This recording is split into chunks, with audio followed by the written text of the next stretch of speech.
Hello everyone, मेरी हिंदी कहानियाँ में आप लोगों का स्वागत है। आज की कहानी है श्रेया का बेटा अपने ही शादी में क्यों नहीं आ रहा था। कहानी अगर पसंद आए तो वीडियो को लाइक और सब्सक्राइब ज़रूर करना। चलिए कहानी शुरू करते हैं। सुनो श्रेया, बीरू का फ़ोन आया था क्या? कब आ रहा है बताया उसने? रतन जी ने श्रेया से पूछा। हाँ जी, सुबह फ़ोन पर बात हुई थी। कह रहा था कि उसके पास छुट्टियां नहीं है, वह शादी से 1 दिन या 2 दिन पहले ही आएगा। उसको शादी के बाद भी काफ़ी छुट्टियां चाहिए और उससे ज़्यादा उसे छुट्टियां नौकरी में नहीं मिल सकती। आपको जो ठीक लगे आप व्यवस्था कर लेना, श्रेया ने कहा। रतन जी ने गुस्से में बोला, यह क्या बात हुई? खुद की शादी है, व्यवस्था तो देखनी होगी। होटल है, लेन देन का सामान है और ना जाने कितने फैसले करने हैं, उसके बिना कैसे होंगे? फिर कुछ कमी रह गई तो सारी जिंदगी कुछ ना कुछ बताता रहेगा। रतन जी ने तेज आवाज में कहा। श्रेया बोली, मैं कहा था उससे, पर उसने कहा कि आजकल सब कुछ नेट पर हो जाता है, वहीं से देख लेगा। अरे हलवाई देखना है, उसका खाना पीना भी क्या नेट पर ही चख लेगा? शादी भी नेट से कर लेता फिर। श्रेया मुस्कुराते हुए बोली, अरे आप भी क्या मजाक करते हो? आप हो देवर जी हैं, जी तो उनसे कह दिया होगा। तुम तो बेटे की तरफदारी करोगी। छुट्टी नहीं मिल रही, शादी भी नेट पर ही कर लेना। श्रेया मुस्कुराती हुई रसोई में चली गई और 2 कप चाय बनाकर ले आई। बच्चों का ऐसा ही विदेश में से नौकरी करके यहाँ आना जाना है कि जल्दी नहीं हो पाएगा। वह भी सही कर रहा है, शादी के बाद कहीं घूमने का प्रोग्राम बनाया होगा। इससे ज़्यादा छुट्टियाँ कहाँ मिलेगी? देखो ना, एक हमारा जमाना था, 5 दिन पहले आ गए थे आप बारात लेकर, और पिताजी ने 1 महीना पहले ही नाई, मोची और हलवाई सबसे कह दिया था आपकी खातिरदारी करने के लिए। हाँ, याद है, सुबह ही हाजमत करवाने के लिए धमकता था, सोने भी नहीं देता था। हाँ तो आप कमी निकाल दोगे, अगर जरा सी भी कमी हो जाती तो तब देखते। पर वह भी क्या दिन थे, 4-5 दिन पहले बारात आ जाती थी और सब व्यवस्था करते थे, और मेरी सारी बहनें, मौसी, बुआ सब 10 दिन पहले आ गए थे। और ढोलक की आवाज़ में तो पड़ोसी कई दिनों से सुनने लगे थे। हाँ, पर तब लड़की वालों को परेशानी बहुत होती थी। अब देखो बीरू कब आएगा, कब ढोलक बजेगी, कब रौनक होगी। पहले तो कितना आनंद आता था। सारी बहनें हंसते हंसते एक दूसरे का काम कर लेती थी। अब की बार भी मीता, मेरी छोटी बहन और ननद जी सुमित्रा दीदी को कह दिया है कि मैं कुछ नहीं जानती, 3 दिन पहले आना ही होगा, चाहे उनके पति को छुट्टी मिले या ना मिले। एक ही बेटा है, उसकी शादी में भी रौनक नहीं होगी क्या? हाँ, तुम जानो। और आजकल समय ही किसके पास है जो नौकरी से छुट्टी लेकर तुम्हारे घर 2-3 दिन पहले आएगा? आजकल घर से शादी कहाँ होती है, मैरिज हॉल कर दिया है, वहीं आएंगे, वहीं हल्दी की रस्म हो जाएगी, भात भी संगीत भी 1 दिन पहले कर लेना, घर साफ ही रहेगा। सुनो जी, मेरे जो खास हमारे परिवार के हैं वह तो घर पर ही आएंगे, मैं भी आराम पूरे करूंगी बीरू की शादी में। अच्छा, जो तुम्हें अच्छा लगे वह कर लेना। वह भी कितने प्यारे दिन थे, सब में अपनापन था। भाई बहन पहले ही पूछ लेते थे काम क्या करना है, कब आएं। शादियों में सहयोग देना, एक दूसरे को अपना समझ के काम करना। परिवार में जब पूरा परिवार साथ रहता था, तब चाहे जेठ जी के बच्चों की शादी हो या कोई त्योहार हो या कुछ हो, सब मिलाकर करते थे और अपना समझ के करते थे। पर अब जमाना बदल गया है। श्रेया कब तक उन बातों को बोलती रहोगी? आजकल तो शादी का कार्ड ना पहुँचे तो नाराज, कार्ड पहुंच जाए और फ़ोन ना करो तब सब नाराज। कार्ड भी भेजो और सबको अलग से फ़ोन भी करो। आजकल सब दिखावे का ज़माना है।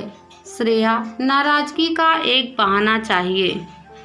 किसी ना किसी बहाने से कमी निकालने की आदत थी और रहेगी। बरसों से यही है। फिर भी तुम सोच समझकर जिन जिन को भी बुलाना है, किसको क्या देना है, सबकी एक सूची बना लो। आजकल कुछ ध्यान भी नहीं रहता। बीरू आ जाता था तो मेरा आधा बोझ हल्का हो जाता, पर फिर भी सुरेश छोटे भाई से बोलूँगा कि आकर थोड़ा सहयोग दे। अभी तक पूछने भी नहीं आया कि भैया कुछ काम है क्या। छोड़ो, चाय पियो, श्रेया ने हंसते हुए कहा। चलो, कुछ खरीदारी दिया आकर करा गई। देवरानी का फर्ज निभा रही है। कुछ आपके साथ, कुछ मीता करा देगी। ज़्यादातर काम हो गया। शादी के कुछ ही दिन हैं। चलो, जैसे तैसे सब काम हो गया। अब शादी के कुछ ही दिन बचे हैं। दीदी को और मीता को बोल दिया है। मैं तो जानती नहीं शादी के बारे में। दोनों के बच्चों की शादी हो चुकी है तो क्या क्या होगा, या तो उनसे पूछना होगा। कह रही थी चूल्हा चक्की मिट्टी के बनेंगे, जगरात होगा, भात लिया, टीका, मेहंदी और भी बहुत सारी रस्म गिना रही थी दोनों। मैंने तो कह दिया मुझे कुछ याद नहीं रहता। आप आ जाना और करवा देना। आपकी बीरू से बात हुई क्या?